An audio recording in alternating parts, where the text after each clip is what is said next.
അത് കണ്ടിട്ടില്ലല്ലോ അധികം സോളാർ ഹീറ്ററില് വാട്ടർ ഹീറ്ററില്. നമ്മുടെ ഇതിന്റെ ഉള്ളിലെ പ്രഷർ നിയന്ത്രിക്കുന്നത് ഈ ടാങ്കായിരിക്കും. സാധാരണ കണ്ടുവരുന്നത് വെന്റ് പൈപ്പ് ആയിരിക്കും. നല്ല ഹൈറ്റുള്ള ഒരു പൈപ്പ് കണ്ടിട്ടുണ്ട്. അതാണ് സാധാരണ ഈ ടാങ്കിലെ പ്രഷർ നിയന്ത്രിക്കുന്നതായിരിക്കും. അത് കറക്റ്റ് ആയിട്ട് പ്ലംബർമാർ ചെയ്തില്ലെങ്കിൽ ഇതിന്റെ ഉള്ളിൽ ബാഗുണ്ട്.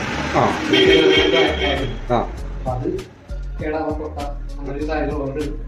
ഇങ്ങനെ ഒരു ടാങ്ക് വന്നിരുന്നു. ഈ ടാങ്ക് ഉണ്ടെങ്കിൽ വെന്റിലേറ്ററിന്റെ ആവശ്യമില്ല. ചെറിയ വെന്റിലേക്ക് വരുന്നുള്ളൂ. മെയിൻ ആയിട്ട് ഇതിന്റെ പ്രഷർ നിയന്ത്രിക്കുന്നത് ഈ ടാങ്ക്. ഇതിങ്ങനെ ഇൻസ്റ്റാൾ ചെയ്ത് വരുന്നതാണോ അല്ലെങ്കിൽ ബോക്സ് ആയിട്ടാണോ? നമുക്ക് ഇൻസ്റ്റാൾ ചെയ്യുന്ന ടൈമിംഗ് ഉള്ളൂ. വലിയ ടൈമിംഗ് ഒന്നും വരുന്നില്ല. ഓക്കെ.